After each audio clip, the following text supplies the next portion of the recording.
So pricing and tax determination, one of the most critical subjects, जो normally interviews में बहुत पूछे जाता है. I've already told you this. So one of the most critical areas in sales and distribution in pricing, in other words, determination of price at which a sales transaction can take place, right? So one of the most critical areas in SD, और यहाँ पे sales के transactions के लिए price determination बहुत जरूरी होता है in the sales order. So in order to arrive at the final price, there are several steps that we actually follow to come to the final price. Now there are also some tax structures that depends from region to region. India का tax अलग होता है, Brazil का tax अलग होता है. Setting up and calculating the tax therefore is important. Both legal procedure के लिए और sales perspective के लिए, दोनों के लिए tax determination और price determination ये दोनों बहुत critical होता है. Now if I come down to the pricing procedure, you see pricing procedure is basically a schema मतलब एक formula होता है जिससे कि हम final price पे पहुंचते हैं. Final price of what? Final price of the product or the service whatever we are selling at this point of time. आप यहाँ पे देख सकते हैं, यहाँ पे एक standard एक formula है, base price minus discounts plus freight plus tax. You'd also arrange these conditions in a sequence specifying the rules for arriving at the total. Now let me take you to pricing procedure.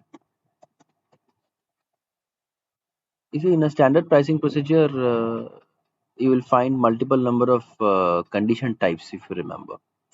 So for RVA01, which is a standard pricing procedure, and if I go to the control of it, यहाँ पे आपको मिलेगा बहुत सारे conditions. अब conditions में आपको मिलेगा यहाँ पे costs, price, gross. Each of these pricing elements in a pricing procedure is called a condition type. The conditions can either be at the header level. मैंने आपको पहले ही कहा था कि सेल्स ऑर्डर में दो टाइप के दो लेवल्स होते हैं, एक हेडर लेवल होता है, एक आइटम लेवल होता है, एक प्राइसिंग एक स्केड्यूलिंग लेवल भी होता है.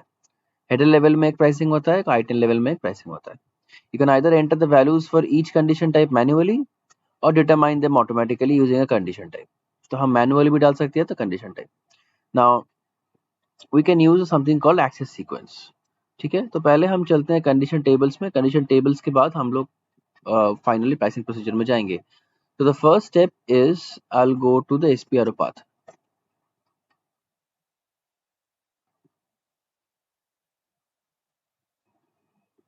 Sales and distribution,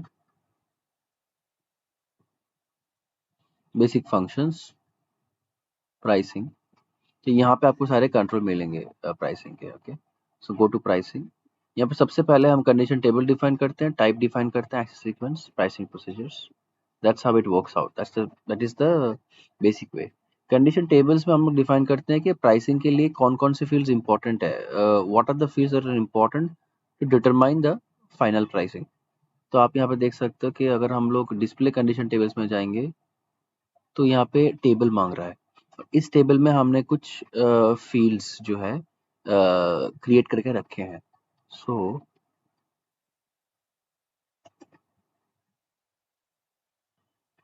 सी, सबसे पहले तो है list of all the fields that you can use. ठीक है, हम कस्टम फील्ड्स भी इस्तेमाल कर सकते हैं. फॉर एग्जांपल आप यहाँ पे देख सकते हो कंट्री दिया हुआ है, ऑर्डर टाइप दिया हुआ है, सेल्स डॉक्यूमेंट टाइप दिया हुआ है, ओके, ऑर्डर रीजन दिया हुआ है. These are all the fields which can be used as a filter criteria for pricing. For example, अगर मेरा कंट्री इंडिया है और मेरा मटेरियल MATNR कुछ और है, तो यहाँ पे आपको MATNR पे मिलेगा. MATNR is basically the field name, the technical name for material. तो अगर मेरा कंट्री इंडिया है, मटेरियल ये है, तो मेरा प्राइस इतना होना चाहिए, पॉसिबल. अगर मेरा कंट्री ये है, ब्राज़ील है और मटेरियल X है, then my discount should be this percentage. In this way we can include multiple various fields depending on what kind of business जो क्लाइंट का है. ठीक है, इसलिए यहाँ पे एक फील्ड कैटलॉग मतलब क्या होता है, list of all the fields. तो इसमें सारे फील्ड्स रहते हैं जो कि हमको ऐड करना पड़ सकता है.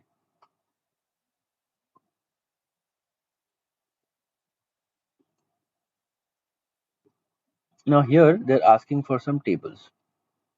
Okay, tell me one of the tables where you want to create new fields or you want to change the existing fields. तो यहाँ पे देख सकते हो बहुत सारे tables है, जैसे 004, 005.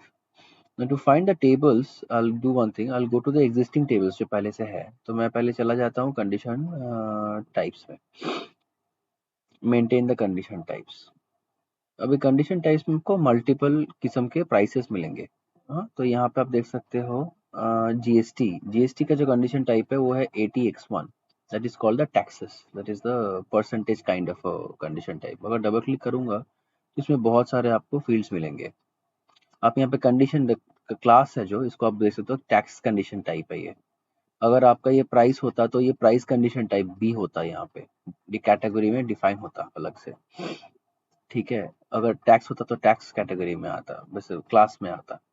अगर डिस्काउंट होता तो डिस्काउंट, एक्सपेंस रीइंबर्समेंट होता तो उस पे होता. ठीक है, तो there are different kinds of condition classes. आप ये देख सकते हो कैलकुलेशन टाइप, ये किस टाइप का कैलकुलेशन होगा इसमें. Since this is GST percentage पे होता है 18% जीएसटी. तो ये basically the calculation type here is percentage. Condition category. ठीक है, यहाँ पे बहुत सारे कंडीशन कैटेगरी आप देख सकते हो.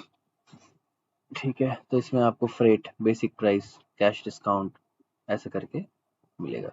सो it basically defines what kind of a condition type we are talking about. किस टाइप का ये आप बोल सकते हो, is it a discount or is it a price or is it tax. ये डिफाइन करने के लिए कंडीशन टाइप एक बेसिकली एक कोड होता है.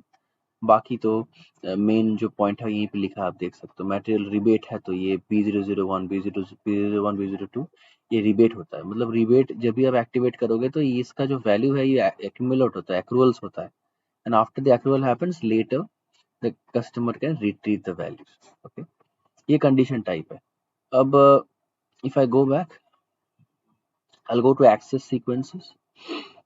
इस एक्सेस सीक्वेंस में हम मेंटेन करते हैं, आप देख सकते हो कि एक पर्टिकुलर एक्सेस सीक्वेंस में we are maintaining the number of fields needed. तो कैन यू सी हियर, आप देखो let's say one of the access sequence A001.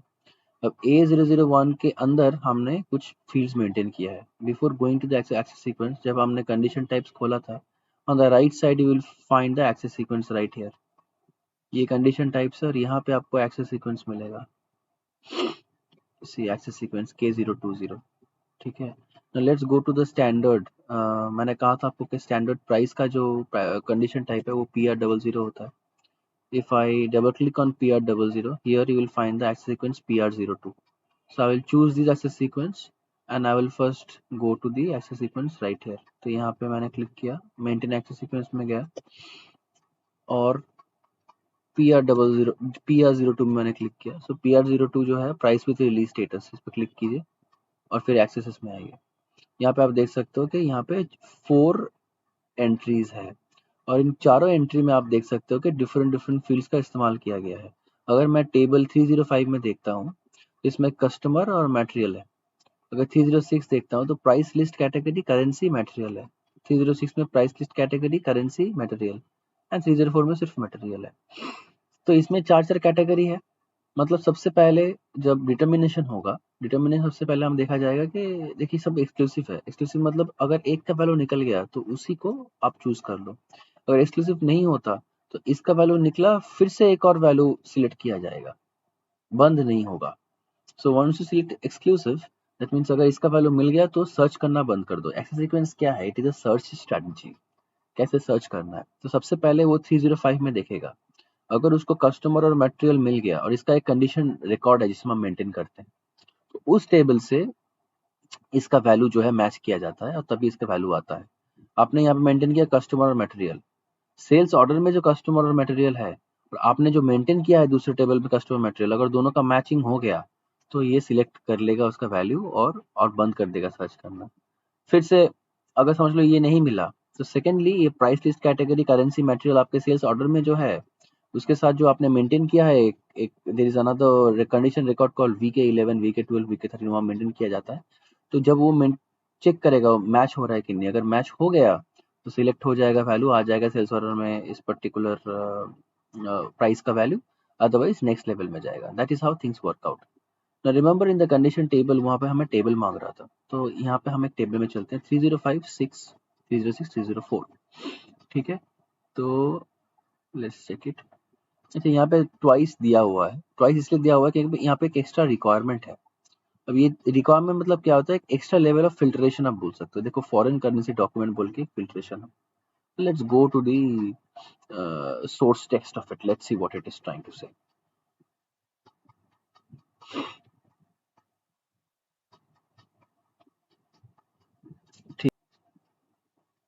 And I will paste the code here. अब देख सकते हो foreign currency document, what is this saying? अब देख सकते हो these are two ABAP code snippets that defines two forms. KOVD 003 basically one form ही है, two forms नहीं है यहाँ पे. So both forms or one form contains the same code block which checks if currency code in the purchase order header, जिसको हम बोलते हैं KOMK WAERK, ठीक है. KOMK WAERK, KOMK is a structure, ठीक है, और ये स्ट्रक्चर्स हमें नॉर्मल AC16 टेबल में नहीं मिलते, ठीक है, तो हमें KOMK से लेना पड़ता है. तो परचेज ऑर्डर में करेंसी कोड रहता है, ठीक है. ME21N, ME23N, ME22N is the T code to create, change and display the purchase order. So it checks if the currency code in the purchase order header is different from the company code currency stored in the field KOMK WHAER. If two of the company codes are different, the system sets the value of the system variable size bars equal to 0. Size bar से मतलब ठीक है, it is successful का दोनों different है, it is yes it is different. If they are the same, the value of size bar से remains at 4. अगर same है तो 4 रहेगा, अगर different है तो 0 रहेगा. हमको देखना है कि different है कि नहीं. Then if size bar is equal to 0, then you continue with this particular क्या बोलते हैं determination. तो एक एक्स्ट्रा एक फिल्टर दिया जाता है. This code snippet is available in SAP ABAP programming to check if the currency in the purchase order header is different from the company code currency. If the different additional steps can be taken to handle the foreign currency in the document. यहाँ पे example देखो, let's say the company code currency set to USD. हमारा एक company code रहता है, अभी company code का currency है. अगर आपके पास एक कंपनी है, लेट्स से TCS, TCS का अपना कंपनी कोड है, वो TCS है. अभी TCS का एक करेंसी क्या है इंडिया में, INR. यूएस में उसका USD होगा, इंडिया में INR. Let's say it is USD. And an employee in the purchasing department creates a purchase order for a vendor in Germany. अब वेंडर कौन है? जर्मनी का वेंडर है, हम जर्मनी में बेच रहे हैं, तो वेंडर जर्मनी का हो गया. The employ specifies the currency of the purchase order as euros. तो परचेज ऑर्डर का जो करेंसी यूरो है, कंपनी कोड करेंसी क्या है? USD है. जब परचेज ऑर्डर सेव होगा, सिस्टम एग्जीक्यूट करता है ये फॉर्म, क्योंकि हमने यहाँ पे फॉर्म स्पेसिफाई किया है रिक्वायरमेंट में. Depending on the steps of the purchase order processing, the code block in the form checks if the currency code in the purchase order header euro है. इसने तो यूरो मेंशन किया है क्योंकि हम यूरोप में बेच रहे हैं. ये डिफरेंट है कंपनी कोड USD से. इफ द डिफरेंट, सिस्टम हो जाएगा size bar equal to 0, indicating the currency in the foreign currency. Based on this information, system can perform additional steps, just converting the foreign currency to company code currency, updating exchange rates. तो basically ये होता है कि अगर हमारे पास दोनों अलग वो है, करेंसी डॉक्यूमेंट है, तो हम इसको इस्तेमाल करते हैं ताकि हम बाद में कन्वर्ट कर सके. तो if I go back here, तो ये बेसिकली एक स्टैंडर्ड फॉर्म है जो हमको दिया जाता है बाय SAP itself. तो यहाँ पे हमने एक extra nothing, we just given an extra requirement here कि अगर दोनों करेंसी अलग हुआ तो आप इस पर्टिकुलर जो कॉम्बिनेशन है इसको सिलेक्ट कर सकते हो. पहले तो नॉर्मली देखो, सेकंड देखो कि अगर करेंसी डिफरेंट है कि नहीं. ऐसे करके we have given a setup, ठीक है. Now if I click on this, if I go to fields,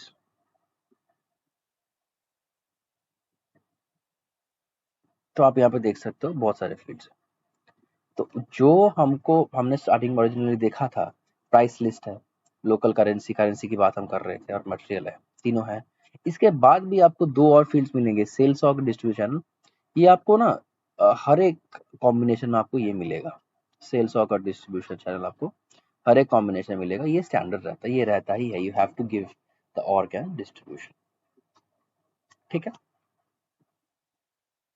that is how access sequences work. तो आपको कंडीशन टाइप पता लग गया क्या होता है, एक्सेस सीक्वेंस पता लग गया क्या होता है. Now we have got the tables now. What are the tables? 305, 306 are the tables. तो मैं क्या करूँगा, कंडीशन टाइप में जाऊँगा. कंडीशन टाइप में जाके मैं एक क्रिएट कंडीशन टाइप करूँगा, या फिर मैं चेंज कंडीशन टाइप में जाता हूँ. यहाँ पे मैं 306 मेंटेन करता हूँ टेबल में.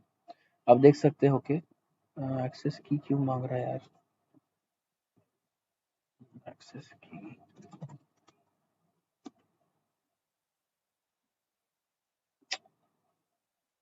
टेबल चेंज नहीं करने दे रहा है. Okay, I'll go to display condition tables connect. Okay, so in table 306 we have got 5 fields. ठीक है, it is clear. हम चाहे तो और भी फील्ड यहाँ पे ऐड कर सकते हैं in the change mode, but I don't have access. That's why I cannot do it. I need the field access key. So next time I will show you. बस यहाँ पे ये जो है ना, if you want to add field, यहाँ double click करो तो यहाँ पे फील्ड ऐड हो जाता है. अगर तुमको चाहिए कि नहीं मेरे को कंट्री भी ऐड कर दो सर, तो मैं कंट्री भी ऐड करवा दूंगा यहाँ. Just by clicking here, you just add the fields here in the tables. तो यहाँ पे ऐड हो गया ना, तो एक्सेस सीक्वेंस में भी डिस्प्ले हो जाएगा. स्लैश करके एक्सेस सीक्वेंस में मल्टीपल फील्ड्स शो हो रहा था. अभी 306 में क्या शो हो रहा था? Price list, document, currency, material show हो रहा था. अगर मैं यहाँ कंट्री ऐड कर दूंगा तो स्लैश होकर कंट्री भी आ जाएगा उधर. ठीक है, सो दिस इज टेबल्स. अब मैं चलता हूँ प्राइसिंग प्रोसीजर में. प्राइसिंग प्रोसीजर में मेंटेन प्राइसिंग प्रोसीजर होता है. अब जैसे मैंने कहा, अगर मैं स्टैंडर्ड लेता हूँ, अगर मैं इस पे कंट्रोल डेटा में जाता हूँ, क्लिक करता हूँ, तो आपको यहाँ पे पूरा लिस्ट मिल जाएगा ऑफ द कंडीशन टाइप, जिसको जो भी आपको चाहिए. All the condition types in use are all here. इन्होंने एक प्राइस कंडीशन टाइप लिया है, PB0 प्राइस ग्रॉस लिया है उसने. ये दोनों जो है they have made it mandatory. एक कॉस्ट किया है मैंडेटरी और एक किया है PB00 मैंडेटरी. और यहाँ पे सारे कंडीशन टाइप्स के एक एक मतलब होता है. जैसे आप देख सकते हो यहाँ पर सेल्स प्रमोशन का एक मतलब है. और यहाँ पे in some of the scenarios you will find कि यहाँ पे रिक्वायरमेंट दिया गया है. टू बोल के एक रिक्वायरमेंट यहाँ पे दिया गया है. आइटम विथ अंडरस्टैंड कि यहाँ पे कंडीशन टाइप्स हम मेंटेन करते हैं और इसी कंडीशन की टाइप के हिसाब से डिटर्मिनेशन होता है. ठीक है, सो ये एक पॉइंट हो गया. अच्छा, सेकंड पॉइंट ये है कि प्राइसिंग डिटर्मिनेशन के लिए हमें कस्टमर प्राइसिंग प्रोसीजर डिफाइन करना पड़ता है. ठीक है, तो हर एक बिकॉज प्राइसिंग प्रोसीजर का फॉर्मूला होता है. आप देख सकते हो डिफाइन प्राइसिंग प्रोसीजर डिटर्मिनेशन. तो ये फॉर्मूला जो है सेल्स एरिया है, पहले 1 2 3 sales area, document pricing procedure, customer pricing procedure, और वो डिटरमाइन करता है हमारा प्राइसिंग प्रोसीजर. कौन सा प्राइसिंग प्रोसीजर कौन से सेल्स ऑर्डर में डिटरमाइन होगा वो डिपेंड करता है कि हमारा ये सेल्स एरिया क्या है, डॉक्यूमेंट प्राइसिंग प्रोसीजर क्या है और कस्टमर प्राइसिंग प्रोसीजर क्या है.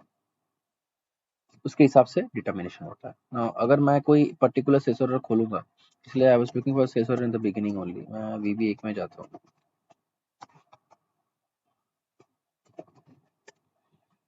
और यहाँ पे I will try to open a sales document.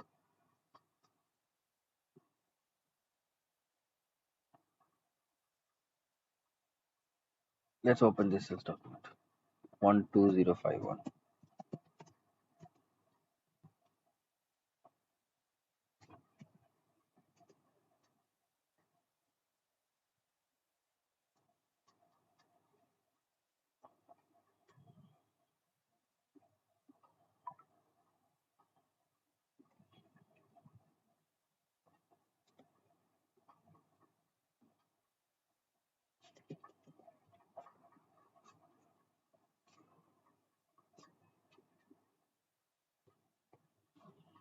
इसका आइटम लेवल में, अच्छा, 2 लेवल पे होता है. मैं पहले गया हेडर लेवल पे. हेडर पे आपको कंडीशंस मिलेगा, कंडीशन लेवल पे आपको प्राइसिंग मिलेगा. This is one of the pricing in the condition header level. Main item level चलते हैं. यहाँ पे एक ही आइटम है, डबल क्लिक करते हैं on the item level, go to conditions.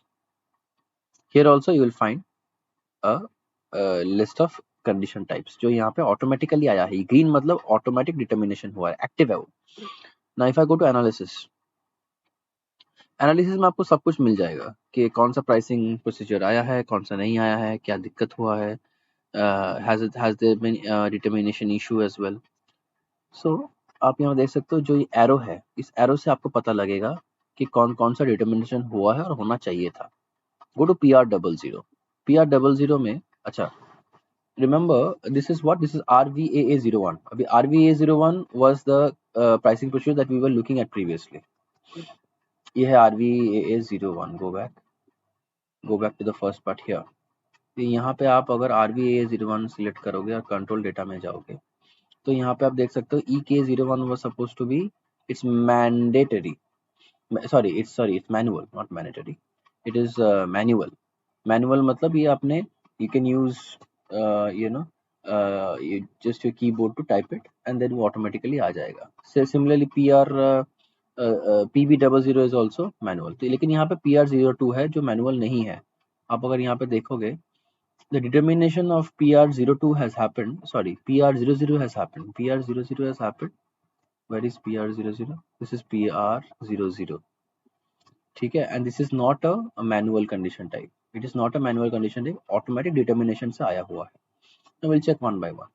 Let's say if EK01 is can be created manually. Can we change the sales order? अच्छा, we cannot change sales order right now because हमारे पास already delivery document जो है वो create हो चुका है. Because billing create हो चुका है. अगर आप देख सकते हो यहाँ पे, ये अगर मैं डॉक्यूमेंट फ्लो में जाऊंगा तो ये this is a particular sales order के बाद डिलीवरी फिर billing document is already created and this is I think a standard sales order. Let's check.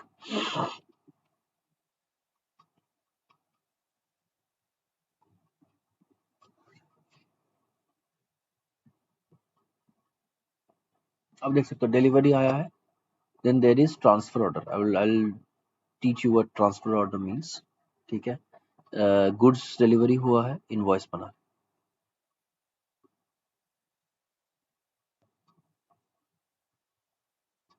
Going back to the item level, तो यहाँ पे बेसिकली उन्होंने डिटर्मिनेशन किया है PR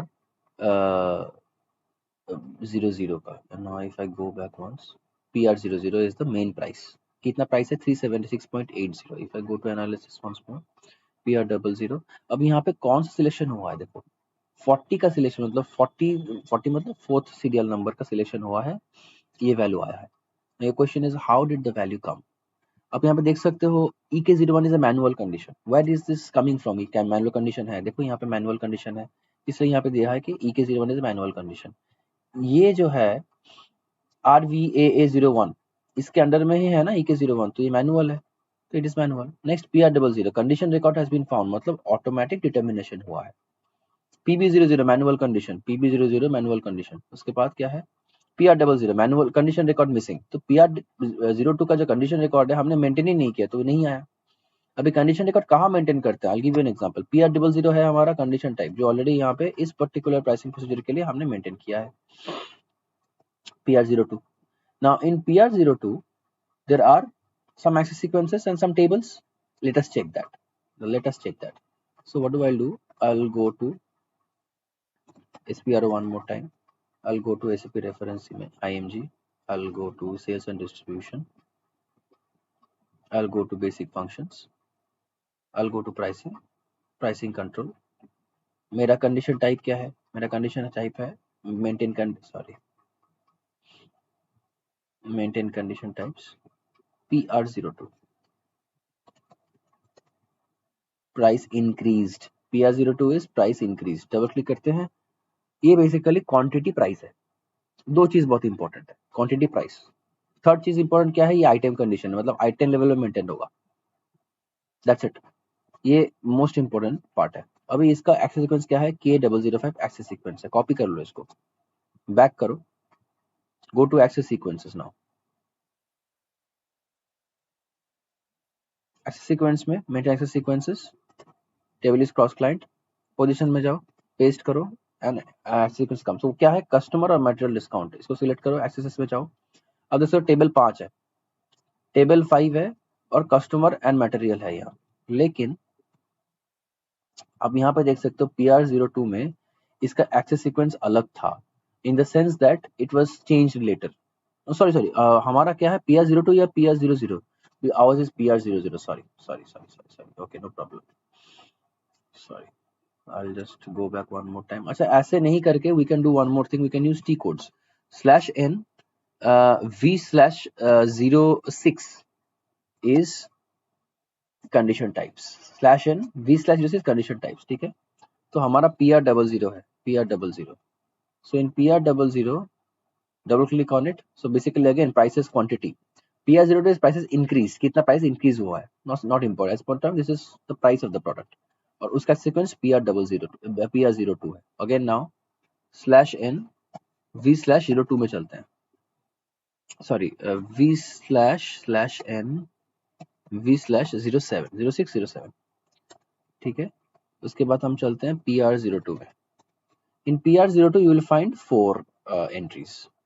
number 1 entry customer and material, second जो मैंने आपको बताया था कि PR02 में 4 मेन एंट्रीज है, इसमें से क्या हुआ है, the fourth has been selected, 40 has been selected in the sales order, condition record has been found for the 40th one, सिर्फ मटेरियल का।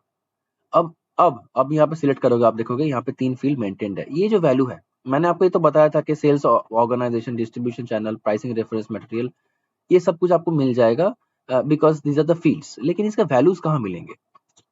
These values are maintained in a T code called VK12। Basically VK11 में हम लोग create करते हैं, 12 में change और 13 में डिस्प्ले, 12 में चलते हैं। In VK12 once we go, we have to maintain the condition type. The condition type is PR00 the condition type, ठीक है। एंटर करो, करने के बाद we will select okay, so there are 3 that are coming in, customer material with release status, price list category. ये एक बीच वाला एक ही बार आया है बिकॉज ये 2 बार रिपीटेड है विद वन विद रिक्वायरमेंट, ठीक है। तो I just select the last one, material with release status, because this is material with release status, okay. Select करो उसको। Now what is the sales organization, यहाँ से आप देख सकते हो 1000 यहाँ पे सेल्स ऑर्गेनाइजेशन है।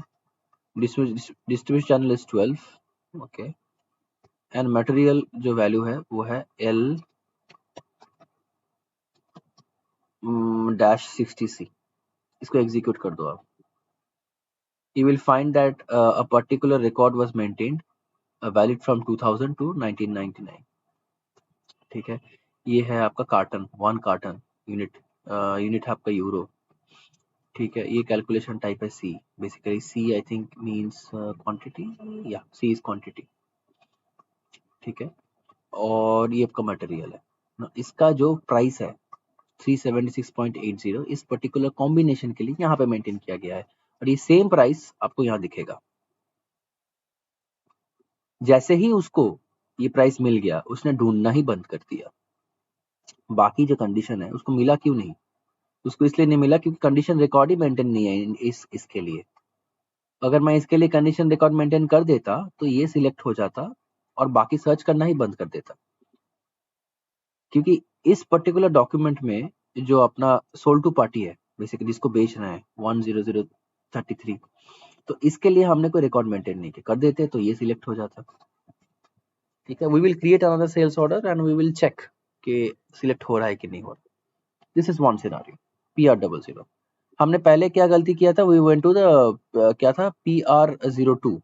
तो इसके लिए कोई रिकॉर्ड मेंटेन नहीं है PR02 के लिए, क्योंकि PR02 का मैंने कहा था कि एक ही कॉम्बिनेशन है, उसका हमने देखा एक्सेस सीक्वेंस K005 और K005 का जो एक्सेस सीक्वेंस है उसमें कस्टमर मटेरियल है, रिकॉर्ड सिलेक्ट नहीं हुआ बिकॉज VK11 में कुछ मेंटेन नहीं है, ठीक है। ऐसे ही करके जस्ट चेक कि कौन कौन सा मेंटेन है। पहले तो आप यहाँ पे चले जाओ, यहाँ पे चले जाओ, यहाँ पे आप देखोगे कि कंडीशन रिकॉर्ड फाउंड जहां जहां पे है, कंडीशन रिकॉर्ड फाउंड जहां जहां पे है वही वही आपका वैल्यूज आया हुआ है। जैसे just go back one step, आप देख सकते हो यहाँ पे AZWR, MWST, SKTU और VPRS, इन चारों का वैल्यू आया है बिसाइड्स PR00। कैसे हुआ? MWST is the tax condition type, ठीक है। सो लेट्स सी, NWST का कंडीशन रिकॉर्ड मेंटेन रहेगा, so this as a condition record maintain. ये आप चेक करना। MWST के लिए MVVST इज एक्सेस सीक्वेंस, और एक्सेस सीक्वेंस में डोमेस्टिक टैक्स है, और डोमेस्टिक टैक्स में आप वही VK11 में जाके सारे वैल्यूज डालना और आपको ये वाला 16% मिल जाएगा। So here ZDOM, sales organization is ZDOM, the order type is OR, sales distribution is Z1, division is Z1, okay, and I enter it. All right, the sold to party is, I think this is the sold to party, enter, okay, Apollo Hospital. Bill to party is also same, so I select this, it should come. The material is 1419, okay, and I'll choose one. Perfectly done, right? So it is now coming. Now if I go double click on it, I'll go to conditions, you will see the value is coming. AZW truly has come automatically. and we will try to understand why it has come. But there are a few things that hasn't come. For example, PR double zero has not come. So basically, the condition records PR double zero is mandatory. If I try to save it, will be mandatory. Let me check. Let us save the sales document.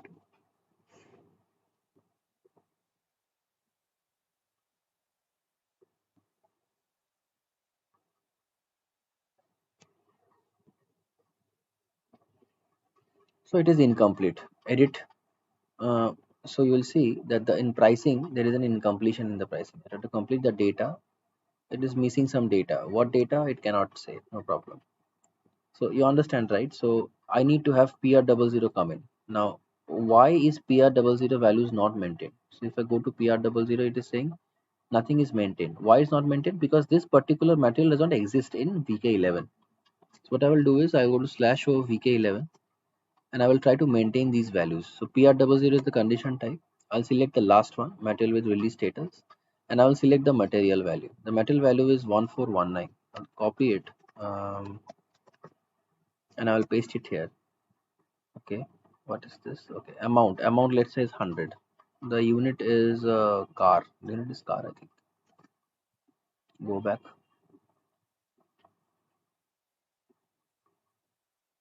Go back. The unit is car. CAR car. Per oh sorry, the unit is I think INR per one car, and then save it. Right, valid from today to the no, end of time. So you save this value, saving the value. Right, it is saved. Now go back to sales order. Go back to the item level. Just by saving it, I don't think the value will come. You'll have to go to update and then carry out new pricing. Then you'll find PR double zero hundred value coming in. One INR for one carton. Right. Now also for VPRS cost, there is a red symbol. What is the issue here? Let's see. Error in quantity, value termination. So condition has not been determined using condition records. The amount or value should be determined from another data source. For cost, it is using the conditions for the material valuation segment. So this is a part of because costing that takes care of it. This error we will solve at some other time. I will save this document as of now. This will be an incomplete document because VPRS is still condition types, define pricing procedure, assign pricing procedure. Same things that I've shown you.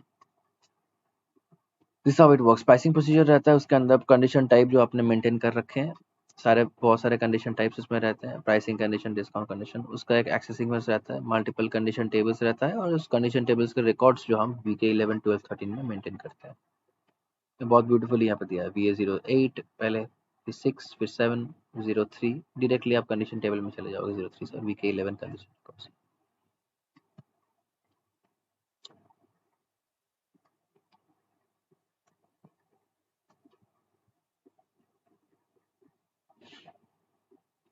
तो यहाँ पे question है how does your pricing schema look? It is often very useful to write down the complete schema in a spreadsheet. जो आपका pricing schema है मतलब जो pricing procedure में हम लोग डाल रहे थे ना PR double zero PR02 account sorry discount freight कितना है ये तो बिजनेस पे डिपेंड करेगा ना कि क्या क्या आप डाल रहे हो अपने अपने रिसीट में या बिल में। तो बिल में जितने सारे वैल्यू दिया हुआ सर्विस टैक्स इतना है ये इतना है तो वैल्यूज कौन कौन से डाल रहे हो आपका it depends on your business. तो पहले बोल रहा है कि पहले लिख लो एक जगह पे is will write down the complete schema in a spreadsheet Excel में. This gives you a picture of the various pricing elements and formula needed कि कैसे हम फाइनल प्राइस में आएंगे। तो ये कंसल्टेंट का काम है वो पहले देखता है कौन कौन सा प्राइस है फिर एक कस्टम फार्मूला या फिर स्टैंडर्ड में अगर है तो है अगर कस्टम चाहिए तो कस्टम फार्मूला वो बना के वो देगा जो भी है मतलब आप कंसल्टेंट हो आप दोगे। Does this pricing schema vary by sales area ये भी क्वेश्चन है कि मेरा अगर अलग अलग सेल्स एरिया है सेल्स एरिया मतलब क्या होता है मतलब एक हेडक्वार्टर मेरा लेट्स से अहमदाबाद में है एक हेडक्वार्टर दिल्ली में है उसके अंदर रिटेल में बेच रहा हूँ होलसेल में बेच रहा हूँ ऑनलाइन बेच रहा हूँ और कौन सा सामान मैं बेच रहा हूँ। मेरे पास दो तरह का बाइक है मेरे पास स्कूटी है मेरे पास बाइक्स है मैं बाइक्स बेच रहा हूँ इस सेल्स लाइन के थ्रू। तो क्या सेल्स एरिया के हिसाब से डिफरेंट होगा? Do have different document types that require separate pricing schema? मतलब अगर हमारा डॉक्यूमेंट टाइप्स अलग है, अगर मेरा सैंडल ऑर्डर है, मेरा स्टॉक ट्रांसफर ऑर्डर है, तो उस हिसाब से अगर डिफरेंट होना चाहिए क्या? ये भी कोई सवाल। What are the pricing elements you require? कौन कौन सा चाहिए आपको? प्राइसेस चाहिए, डिस्काउंट, फ्रेट, टैक्स, कौन कौन सा चाहिए? इनको एक साथ करना है, कौन कौन किसको कुछ करना है? उसके लिए बोल रहा है कि स्प्रेडशीट पहले लिख लो कि क्या क्या है आपका प्राइसिंग स्कीमा में। What is the key to determine the value for each condition? एक एक कंडीशन का वैल्यू जो आप डिटरमाइन करोगे उसका की क्या होगा, मतलब क्या क्या फिल्टर्स होंगे, क्या क्या क्राइटेरिया होंगे? Is the price of the material customer specific? ठीक है, मतलब जो प्राइस है वो कस्टमर के हिसाब से होगा। मतलब मेरे पास 5 कस्टमर है, एक कस्टमर के लिए मैं ये प्राइस रखूँ, दूसरे कस्टमर दूसरा प्राइस रखूंगा। Is it like that, or is it constant for all the customers throughout the sales area? Do you require multiple accesses to the get the appropriate price? आप देख सकते हो multiple axes मतलब मैंने 4 option दिया था आपको, याद है? एक एक्सेस एरिया के अंदर, एक एक्सेस के अंदर 4 फील्ड कॉम्बिनेशंस है। ठीक है, list of all the criteria, कौन कौन सा क्राइटेरिया होंगे ये सारी लिस्ट करना है। What are the financial accounts to be updated? ठीक है, where should you put post the, मतलब जब आपका बनता है बिल तो अकाउंटिंग में पोस्ट होता है, कहाँ कहाँ पे अकाउंटिंग पोस्ट करना पड़ेगा? ये जो अकाउंटिंग पोस्टिंग होती है ना, ये मैं आपको बताता हूँ, ये बहुत यहाँ पे होती है। एक एक्रूवल की होता है, अकाउंट की होता है, सॉरी, उस अकाउंट की के हिसाब से पोस्टिंग होती है। जैसे आप देख सकते हो ये सारे ईआरएल में पोस्ट होगा। अब ईआरएल में जो है हम देख लेते हैं।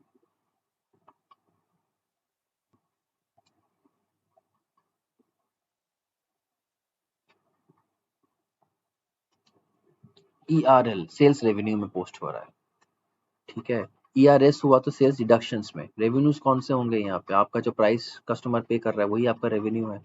तो आप देख सकते हो जो प्राइस है वो ईआरएल में जा रहा है, लेकिन जैसे डिस्काउंट रहेगा ना तो ईआरएस में जाएगा। आप देख सकते हो सेल्स प्रमोशन, प्रमोशन मतलब मैं पैसा थोड़ा काट रहा हूँ ना अपने आप से, अपना फाइनल प्राइस है, तो वो सेल्स डिडक्शंस में जाएगा, ईआरएल ईआरएस। ठीक है, सिमिलरली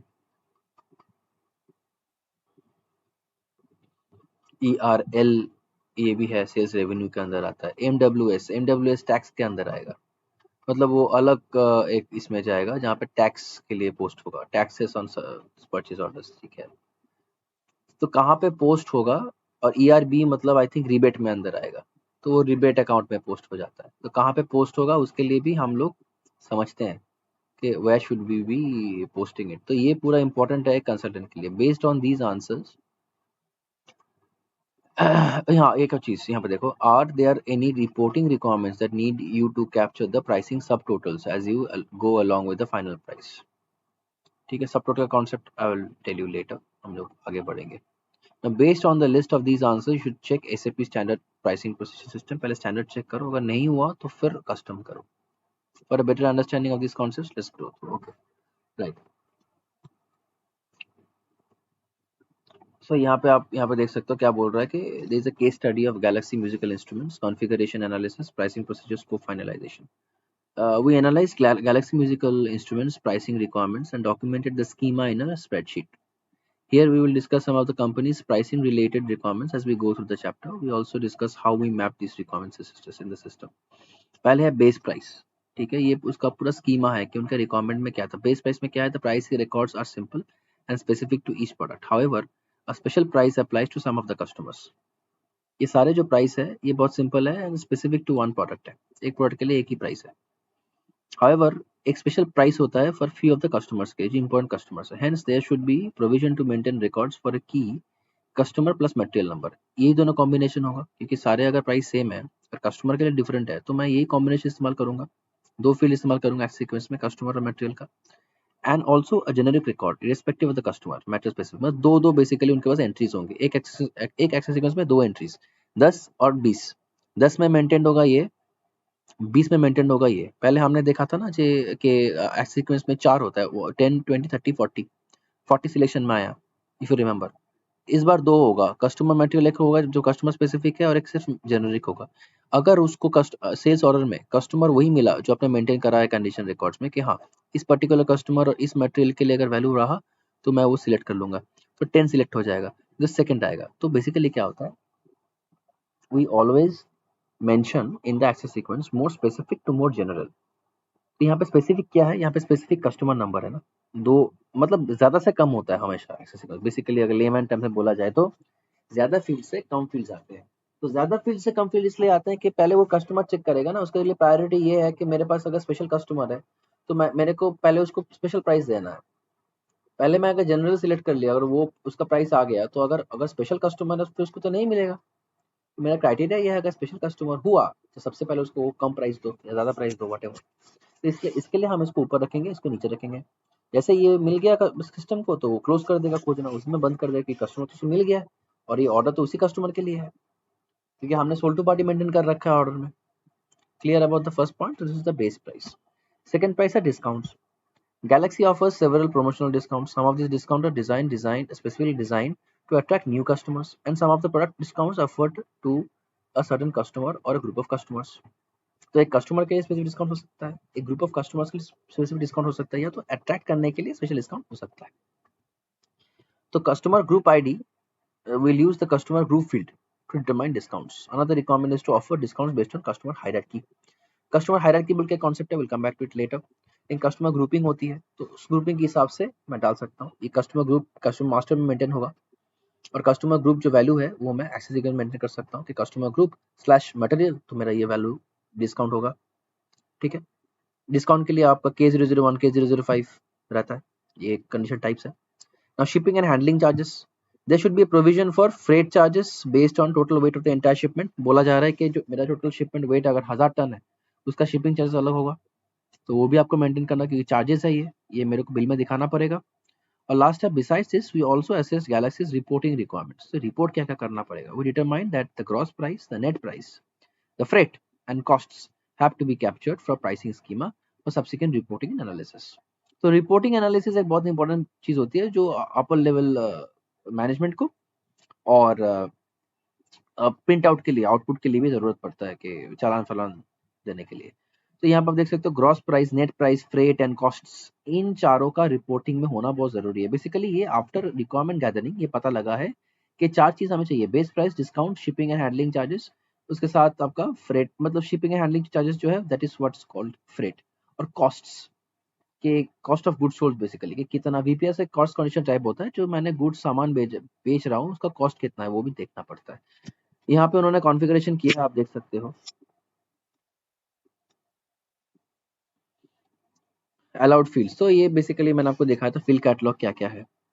ठीक है, तो गैलेक्सी म्यूजिकल इंस्ट्रूमेंट्स के लिए we need a table and a combination of sales org and customer group. ठीक है, for Galaxy musical instruments we need a table for a combination of sales organisation and customer groups which first check in the field catalogue and verify this fields are available or not. आप यहाँ पे देख सकते हो कि create condition table उन्होंने किया है। कंडीशन टेबल क्रिएट करने के लिए उन्होंने v/03 का इस्तेमाल किया है। So adding some new fields in field catalog, मैंने आपको कहा था ना when I was trying to create a new price catalog, it was giving access की मांग रहा था।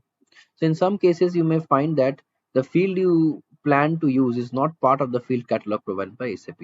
In those cases you need to append the new fields, मतलब change करना पड़ेगा to the catalog, add करना पड़ेगा and populate the field values of the new fields before they can be used. You will need the help of ABAP expert to add these following steps. ठीक है, add the new fields. आप देख सकते हैं SAP uses KOMG structure for all the technical purposes. Append the new header field to the KOMK structure via include comcast. ठीक है, ये एक टेक्निकल है, populate the field user exit pricing prepare TOMK। तो ये एक टेक्निकल सिनेरियो है जहाँ पे आपको न्यू फील्ड ऐड करना होता है प्राइसिंग कैटलॉग में। अगर उसका जरूरत पड़ा, अवॉइड करना हमेशा ऐसे ऐड करना, बिकॉज ये कस्टम है, मैक्सिमम कस्टमाइजेशन एसएपी रेकमेंड नहीं करता है। एसएपी बोलते हैं जितना स्टैंडर्ड में कर सकता हूँ उतना करो, इज बेटर। ठीक है, तो यहाँ पे बोल रहा है कि कंडीशन टेबल मेंटेन करो। This option allows you to set up a condition table, the steps are similar to condition table setup and discuss in output termination, leave it. तो ये बोल रहा है पहले एक अपना कंडीशन टेबल बनाओ और उस टेबल में अपना सेल्स ऑग और कस्टमर ग्रुप डालो। आप देख सकते हैं यहाँ पे ना सेल्स ऑग और कस्टमर ग्रुप डाला है यहाँ पे, और यहाँ पे टेबल बनाने के लिए रिमेंबर दिस टेबल लेटर हम एक्सेस सीक्वेंस में भी इस्तेमाल करते हैं। Let me show you further. मैं अगर यहाँ पे if I go to v/03, तो यहाँ पे देयर इज बेसिकली टेबल 306। अभी ऑलरेडी मेरे पास एक टेबल है 306, तो ये होगा नहीं। तो मैं क्या करूँगा, मैं एक टेबल सिलेक्ट करूँगा, लेट्स से 502 मैंने सिलेक्ट करा और मैं इसको कॉपी करता हूँ C06 से। तो 502 ऑलरेडी एग्जिस्ट करता है, तो मैं 503 करके देखता हूँ, ये भी एग्जिस्ट करेगा शायद। Yes, let's see what is there and what is not there.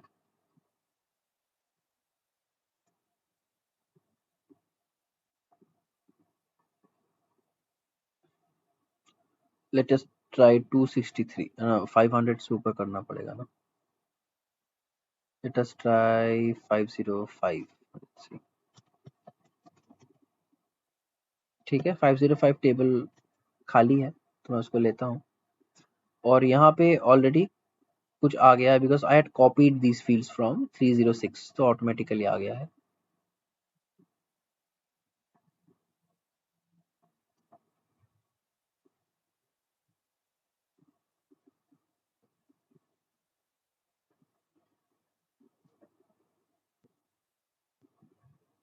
यहाँ से हटाऊं कैसे?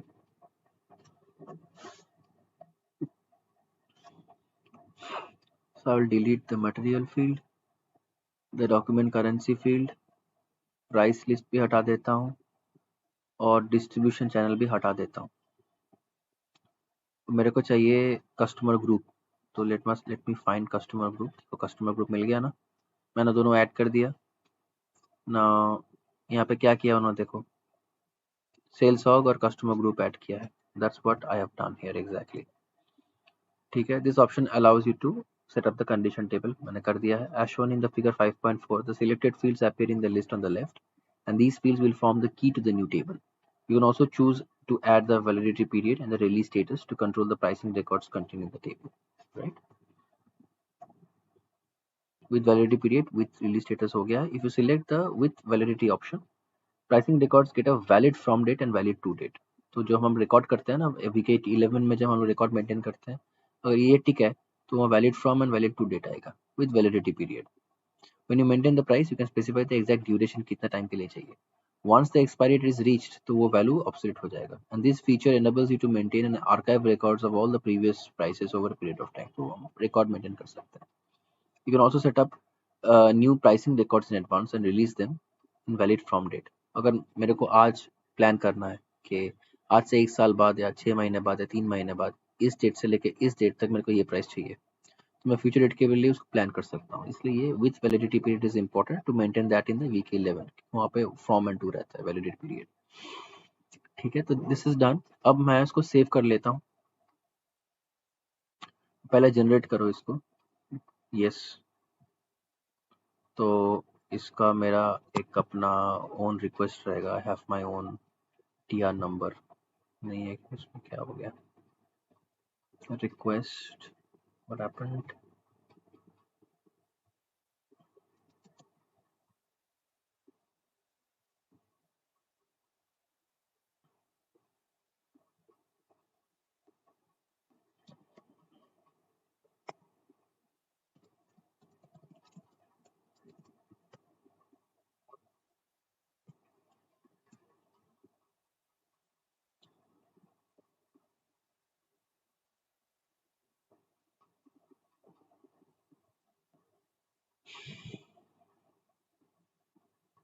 So table A505 has been saved.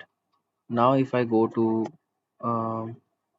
VK11, तो अच्छा VK11 में नहीं जाओ अभी क्योंकि हमने ऐसा ही नहीं किया है ना, we just made the table. तो हम क्या कर सकते हैं, इसमें जा सकते हैं और A505 कर सकते हैं यहाँ पे। ठीक है, it is now there, it is present. मैंने मैंने मेरे को यही चेक करना था कि प्रेजेंट है कि नहीं। अगर एग्जीक्यूट करूंगा ना, वैल्यू नहीं रहेगा इसमें क्योंकि मैंने वैल्यू मेंटेन ही नहीं किया इसमें। ये यहाँ पे वैल्यू तभी मेंटेन होगा जब मैं वैल्यू मेंटेन करूंगा VK11 में। ठीक है, एनीवेज, तो I go back here. So you'll find that acha, if you select with release status, you can control the pricing record further by adding a status field. Using this feature, you can flag a record as active or released or whatever. ठीक है, अगर कोई record active करना है और not it release करना है तो ये एक स्टेटस देता है, VK11 में देता है। ठीक है, नाउ नेक्स्ट पॉइंट में चलते हैं, saving and generating a new condition table. तो ये सेव हो गया। There is a further scenario. Galaxy Musical Instruments required a custom condition table with key combination of sales org customer group, जो हमने अभी क्रिएट किया है 505 के साथ। इन्होंने 605 का क्रिएट किया, हमने 505 क्रिएट किया है। अब ये जो टेबल इन्होंने बनाया सेल्स ऑर्ग और कस्टमर ग्रुप का, this table will help Galaxy maintain records specific to customer groups in US and Mexico sales organizations. US और मेक्सिको के जो सेल्स ऑर्गेनाइजेशन है वो अलग है, वो जेड यूएस है, जेड मेक्सिको है सेल्स ऑर्गेनाइजेशन, उनके लिए कुछ अलग कस्टमर ग्रुप होगा, उसको मेंटेन करने के लिए उन्होंने अलग एक टेबल बना लिया। We also checked the list of existing tables in SAP to pick up the ones that would be relevant to Galaxy's other pricing requirements. Table 7 would let Galaxy maintain records for, ये देखो एक और table उन्होंने बनाया जिसमें ये maintain किया है, सेल्स एरिया मेंटेन किया है और कस्टमर मेंटेन किया है। एक और टेबल बनाया जिसमें सेल्स एरिया मेंटेन किया है, sales area sales line basically, sales distribution और सेल्स ऑर्गेनाइजेशन और डिस्ट्रीब्यूशन, ये दोनों सिलेक्ट किया, डिवीजन यहाँ पे है नहीं, कस्टमर और मटेरियल प्राइसिंग ग्रुप, इन चारों का कॉम्बिनेशन का एक और टेबल बनाया। We made a note of these table number so that we can link them later in an access sequence.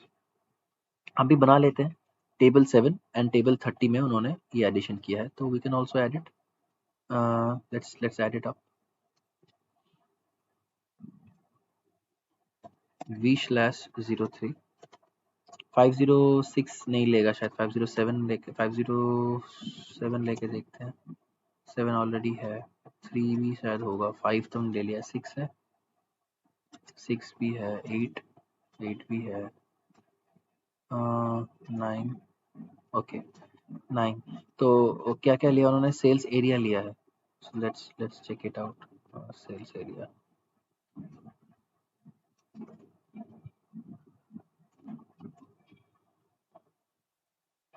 Sales organization,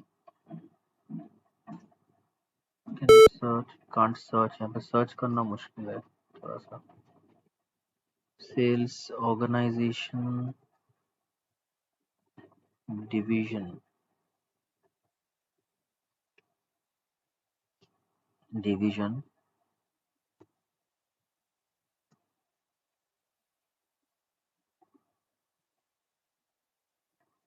distribution channel और कस्टमर लिया होगा शायद उन्होंने, कस्टमर, ये चारों का एक कॉम्बिनेशन बनाया होगा टेबल नंबर 30 में या 7 में, टेबल नंबर 7 का ये कॉम्बिनेशन है। ठीक है, जनरेट कर दो इसको।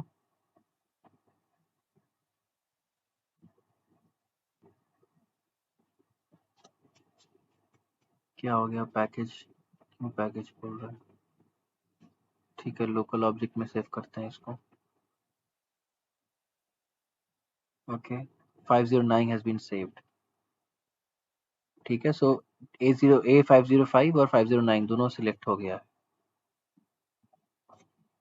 चेक कर लेते हैं टेबल लेवल पे A509 सिलेक्ट हुआ है कि नहीं। हाँ, हो गया है। And then we go to V/03, एक और बनाना है हमें, 5 10 करके देखते हैं, 10 11 12, ठीक है। 12 के लिए उसके बाद 30 सेल्स लाइन और कस्टमर और मटेरियल प्राइसिंग ग्रुप। ठीक है, तो डिस्ट्रीब्यूशन चैनल हम सिलेक्ट करते हैं, कस्टमर सिलेक्ट करते हैं और उसके बाद सेल्स ऑर्गेनाइजेशन सिलेक्ट करते हैं और मटेरियल प्राइसिंग ग्रुप भी सिलेक्ट करना पड़ेगा, मटेरियल प्राइसिंग ग्रुप। ठीक है, इसको हम जनरेट करते हैं, generate the condition table, local object और 512 भी हो गया, सो 505 509 और 5012। ओके, /16n 509 हो गया और 5012, सो 6 9 एंड 12, तीन तीन का डिफरेंस है, 3 3 बन गया as they have made it. Now here we are. Define the access sequence करने के लिए V/07 में जाइए और फिर वहाँ पर भी मेंटेन कीजिए। To define an access sequence for pricing determination, the menu is as follows. Pricing control access sequence V/07, ठीक है, और access sequence में सारे मेंटेन कर दो। So we'll go to access sequence V/07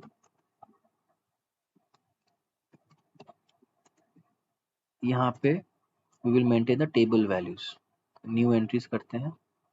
table values क्या है हमारा, सबसे ज़्यादा जो है स्पेसिफिक उस हिसाब से होगा, तो मुझे लगता है they will take the last one first. See 730 and then this, तो उन्होंने पहले लिया है from most general to specific लिया है उन्होंने, बट कोई बात नहीं, will see how it happens. So division customer ये सेकंड लिया है और ये थर्ड लिया है, सेल्स ऑफ कस्टमर ग्रुप। हमारा जो 7 था,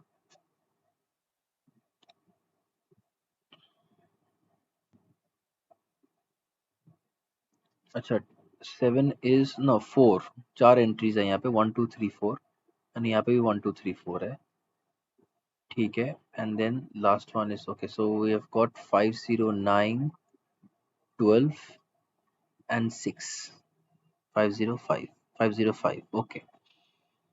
सो दे हैव टेकन, सबसे पहले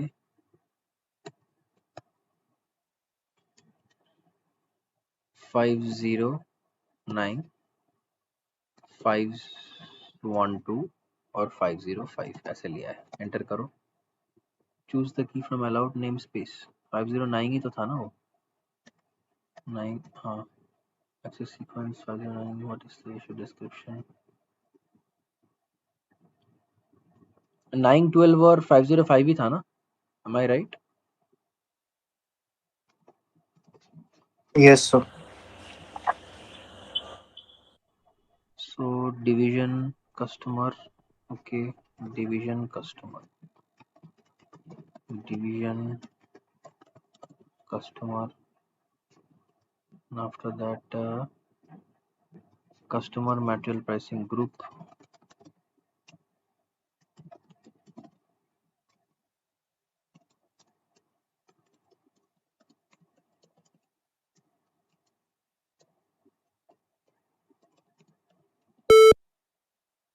and finally sales of customer group।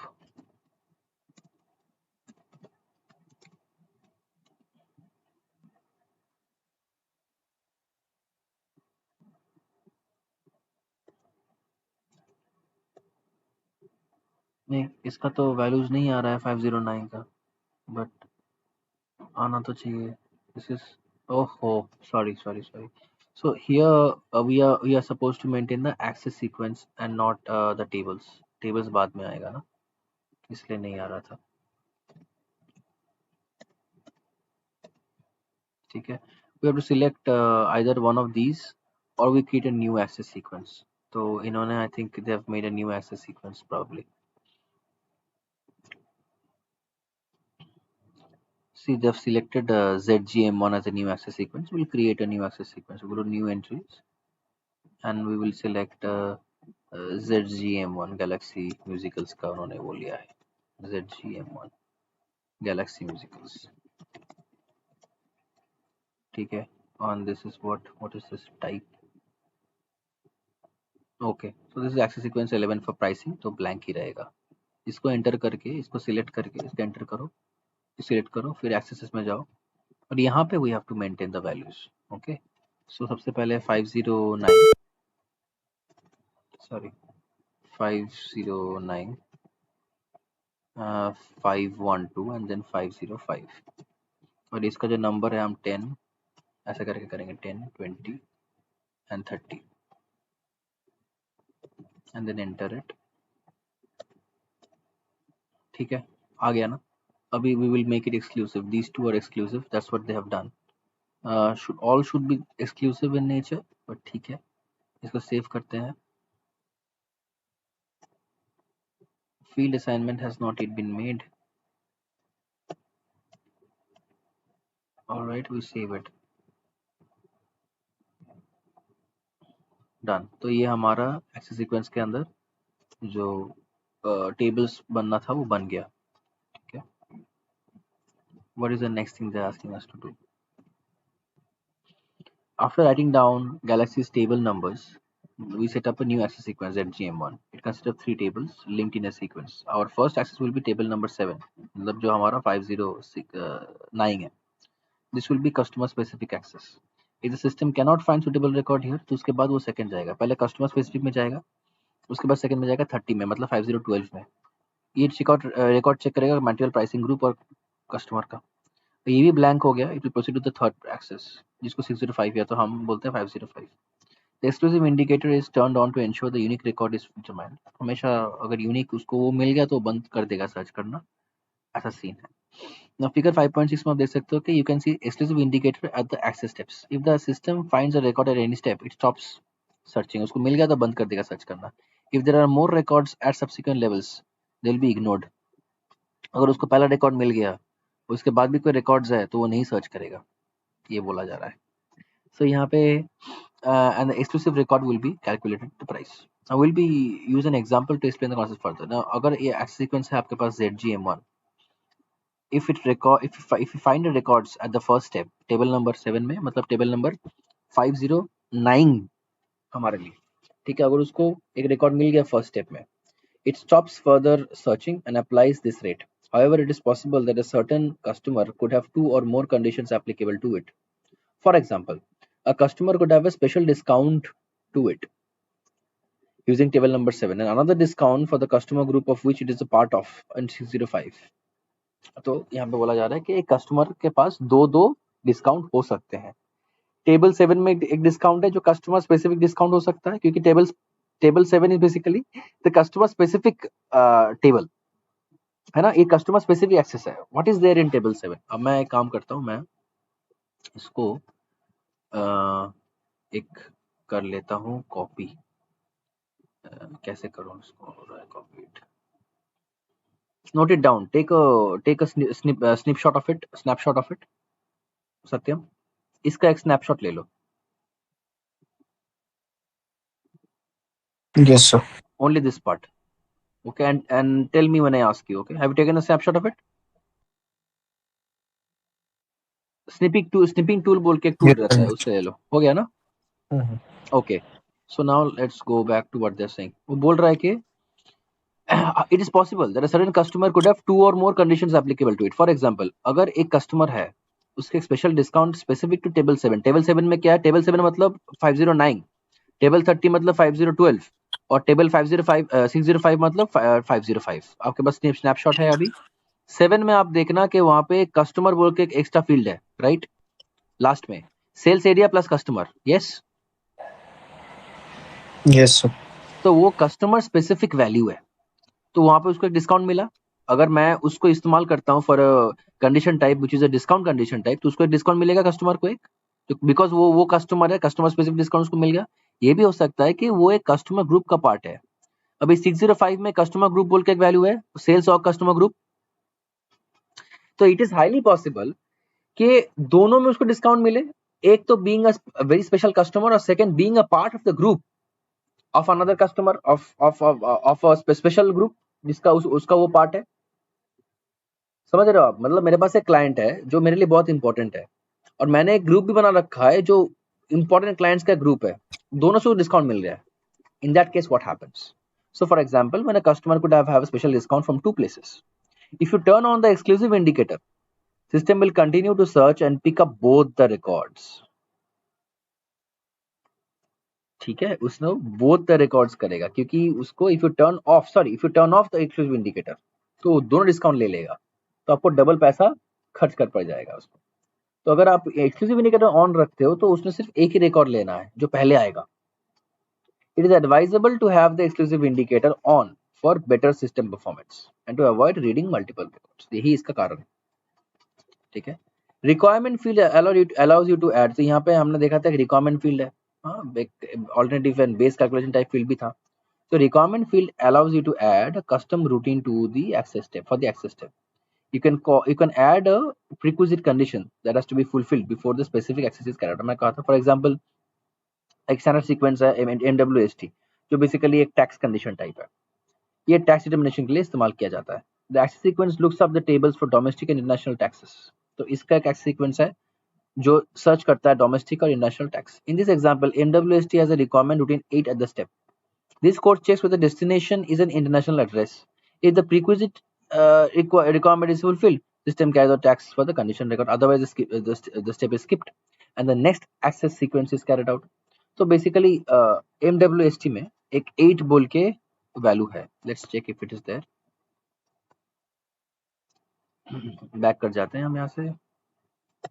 क्या होगा ये? सेव तो ऑलरेडी कर लिया हमने.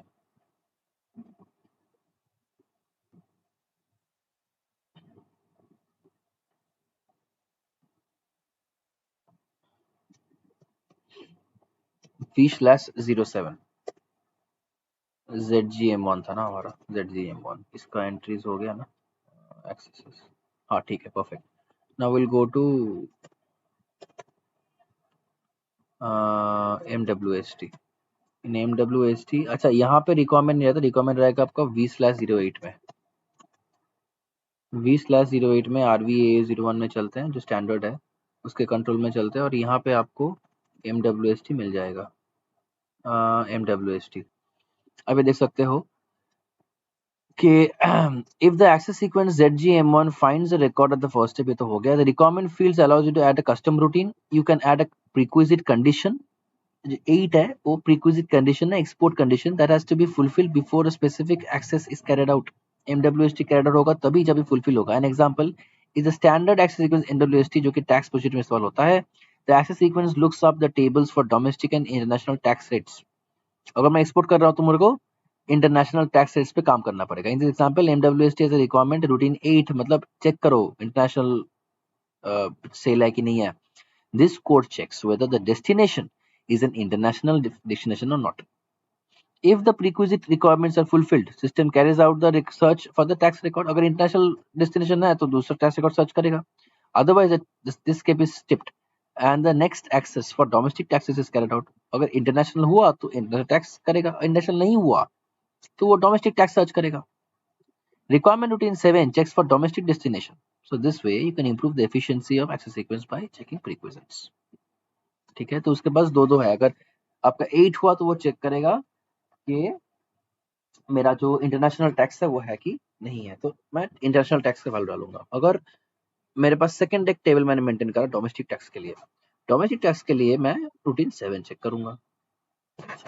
MWST हमारा कंडीशन टाइप है, उसका एक्सेस सीक्वेंस क्या होगा लेट्स चेक. तो MWST एक हमारा वो है, तो वी गो टू V/06. यहाँ पे जाके हमने MWST सर्च किया और यहाँ पे हमारा जो एक्सेस सीक्वेंस है इट इज MWST अगेन. तो मैं अभी V/07 में जाऊंगा और यहाँ पे मैंने सर्च करना है MWST. इसको सिलेक्ट करूंगा, गो टू एक्सेसेस. आप यहाँ पे देख सकते हो मैंने क्यों बोला आपको रिक्वायरमेंट के बारे में कि आप यहाँ पे देखो कि जो अपना डिपार्चर और डेस्टिनेशन कंट्री की बात हो रही है तो 8 है. 8 मतलब एक्सपोर्ट बिजनेस. ठीक है. Second of all domestic taxes. समझ लो ये पहले सिलेक्ट हो गया. अभी हमने क्या सिलेक्ट करना है यहाँ पे, डिपार्चर कंट्री कौन है, डेस्टिनेशन कंट्री क्या है, इंडिया से बाहर भेज रहा है समझ लो. तो डिपार्चर कंट्री इज इंडिया और एक्सेप्टिंग कंट्री इज यूरोप, जो डेस्टिनेशन कंट्री है जर्मनी. तो वहाँ पे एक्सपोर्ट हो गया 8, तो 8 सिलेक्ट हो गया, एक्सक्लूसिव हो गया, वो सिलेक्ट करके भेज दो. अगर 8 सिलेक्ट नहीं हुआ तो डोमेस्टिक टैक्सेस सिलेक्ट करो. डोमेस्टिक में क्या है 7 है. डोमेस्टिक में क्या है 7 है, मतलब 7 रिक्वायरमेंट फुलफिल हो गया तो डोमेस्टिक से सर्च करेगा. ये तो अपना हमने मेंटेन नहीं कर रखा है VK11 में, वो वैल्यू ले लेगा. उसके बाद फिर से एक्सपोर्ट ले लेगा. अगर डोमेस्टिक मिल भी गया तो उसके बाद एक्सपोर्ट ले लेगा. ठीक है, ऐसे करके उन्होंने मेंटेन करके रखा. अभी मेरे को देखना पड़ेगा कि एक्सक्लूसिव यहाँ पे लिया है, वो बिजनेस पे डिपेंड करता है कि यहाँ पे एक्सक्लूसिव क्यों नहीं लिया है. May be they wanted multiple taxes coming in. जब भी यहाँ पे एक्सक्लूसिव नहीं रहेगा तो it is highly a possibility कि अच्छा ये अगर सिलेक्ट हो गया पहला वाला तो वही एक ही वैल्यू आएगा. अगर ये सिलेक्ट नहीं हुआ तो यहाँ पे देखा जा रहा है कि यहाँ पे उन्होंने एक्सक्लूसिव नहीं किया है. तो basically they might be wanting multiple taxes coming in, that's why may be exclusive नहीं किया है. एक्सक्लूसिव मतलब एक ही वैल्यू आना चाहिए, मल्टीपल वैल्यू नहीं आएगा. एक्सक्लूसिव नहीं है मतलब मल्टीपल वैल्यू आ सकता है, नहीं भी आ सकता है, डिपेंड करता है अगर हमने मेंटेन करके रखा है तो. लेकिन ऐसा यहाँ पे सिलेक्ट क्यों नहीं किया